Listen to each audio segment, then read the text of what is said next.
Бүгін 27 бүгін 27 апрель. Чикагоға шығып атабыз. Азыр отырыңыз. Қой тұр. Чикагоға шығып атабыз. Сен кімсің? What's your name? Аншалима. Кімнің қызысың? Папа, маман. Жақсы. Ойыншықтарын көрсетші. Sky. Екіншісі? Kitties. Кетчейс? Чикаго жақсы ғой, Синсинати бе? Чикаго гостиница. Чикагоның гостиницасы жақсы. Қырғызстан, привет де. Кыргызстан, привет. Қырғызстан, салам де. Кыргызстан, салам. Молодец. Кыргызстан, привет. Қырғызстан, привет деп едім, кешкілі айтып бересің бе? Қой, кеттік анда, Чикагоны көздей. Қазір поштаны тексеріп алды, андан Чикагоға шығыш керек та. А может, случайно важный документтер келіп қалды да. Так.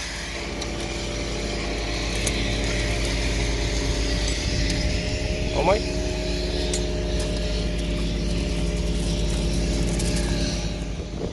Benim green kartam gelip durdu dostlar. Ура! Сүйінші. Достар. Демалыш башқача болып қалды да. Генен дем алып қалдық. Ушул күнді Америкаға келген күнден баштап күттім әле. Қачан грин карт алам депчи. Жаман толқыннан атам да. 27 апрель унутулгус күн болды да. Грин карта келди достар. 9 жыл күттік ушул грин картаны. Аяғында жеттік. Америкада бүт нерселер чечилет, бирок убакыт керек да. Күтүш керек. Бардык маселе чечилет, бирок күтүш керек. Кудай буйрса 5 майда грин картанын итогу чыгат. Ошондо Кудай буйрса биздин көптөгөн жарандарыбыз грин карта утат да. Грин карта деген аябай чоң маселе. Грин картаны утуп келгенден кийин Кудай буйрса 1 айдан кийин бүт документтерди алып башкача жашоо башталат да. Кудай буйрса биз да грин карта алдык, достор. Чикагога бартабыз. Чикагода 3-4 күн болобуз, сонун күндөр болот. Чикаго шаарынан Кыргыз элине чоң салам. Бүгүн 27 апрель. Көптөн бери ошо Чикагога барыш керек деп пландаштырып жүрдүк эле. Бүгүн эртең менен үйдөн чыгып жаңы эле Чикагога келдик. Азыр гостиницага жайгашып жатабыз да. Анан 27 апрель мен үчүн бир жакшы күндөрдүн бири болду. Анткени 8-9 жылдан бери күтүп жүргөн грин картам келип, өзүбүздү башкача сезип, кубанычыбыз койнубузга батпай турат да. 2-3 жума мурун иммигрейшнден бизге кат келген. 29-на чейин грин картаңар келет деп. Анткени иммигрейшнда билди да. 29 апрель мен туулган күнүм болчу. Жолдошумдун да туулган күнү 29 апрель, экөөбүздүкү бир күндө да. Ошо туулган күнүнүн астына бизге Америка абдан чоң подарок жасады да. 27 апрель унутулгус күндөрдүн бири болду да. Ошонан эртең менен Чикагоға чыгаардын алдында поштаны текшерсем, грин карта келиптир. Абдан кубанып атабыз. Жакында 5 майда ошо ойнотулган грин карталардын результаты чыгат. Көптөгөн мекендештерибиз сүйүнөт болуш керек грин карта утупчу. Ошо жолуңар ачык болуп грин карта утуп Америкага келгиле. Анан Америкада да көп жарандарыбыз, Кыргыз элинин кыздары, уулдары өзлөрүнүн грин карталарында күтүп атат. Ошол уул кыздарга каалап кетерим, ошо грин картаны эртерээк алып,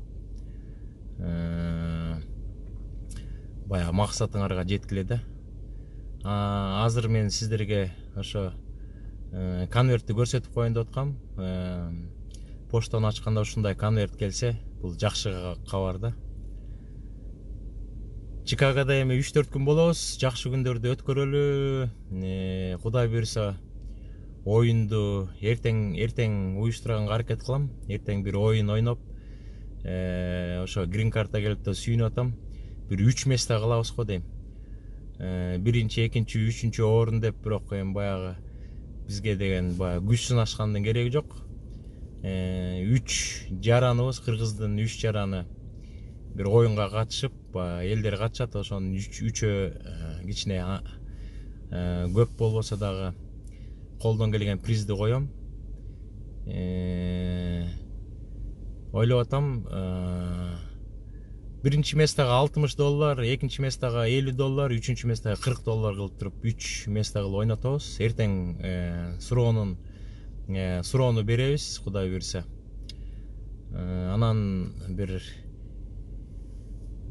2 же 3 күн берсек, анан каналга жазылып, суроонун ответин айтсаңар, анан уткан жарандарыбызга мен ошо 3 күндөн кийин приздерин салып ийем, өткөндөгүдөй маниграм аркылуу. Анан жарандарыбыз утуштуу призди алгандан кийин мага кичинекей чакан видео салып ийсе, анан видеого кошконго аракет кылам да. Достор, ошондой. Азыр мен сиздерге грин картаны көрсөтүп коюп, анан биз могу Чикагога кыргыздар ушул райондо көп жашайт экен. Анан азыр кеч болуп калды, дрон учуруп көрөйүн. Анан ошо дронду көрүп, кичине музыка угуп, анан азыр конвертти көрсөтөм. Ошол конверт абдан өңү да сонун экен. Ушундай конверт келсе, ичинде грин карта келет экен да, туугандар. Баарыңарга жакшылык. Жакшылык менен эле кабарлашып туралы.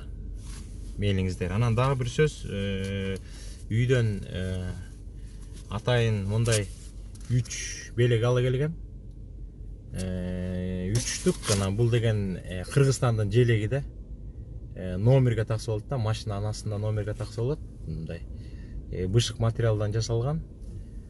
Стандарт менен да, Американын баягы машинага кээ бир штаттарда астыга номер такпайт, ошон үчүн ушул номерди тагып койсоңор, Кыргызстандын желегин желбиретип туралы Америкага таанытып, американецтерге бул эмне желек дегенде Кыргызстандын желеги деп тургандай кылып.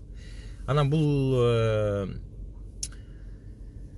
3 белекти миякта 3-4 күн болом да. Ошо 3-4 күн миякта кыргыздардын кафесине барабыз, ар кандай кооз жерлерди көрсөтөм. Ошондо биздин жарандарга кезигип калганда, анан бир 3 жараныбыз менен кичине сүйлөшүп, хоорашып, анан ошо бирден ушундай Кыргызстандын желегин бергенге аракет кылабыз. Мейлиңиздер, анда жакшы эс алыңыздар. Дагы жолукканга чейин. Эртең дагы ошо видео чыгат, ошону карап тургула. Оюндун шарты эртең болот, Кудай буйрса. Кыргыз эли, Кыргызстан алдыга. Чикагода күн кичине салкыныраак экен бизге караганда. Мына достор, ушундай конверт келди, сүйүнтүп. Ичинде мындай жашыл болуп грин карта турат. 10 жылга берилет экен грин карта.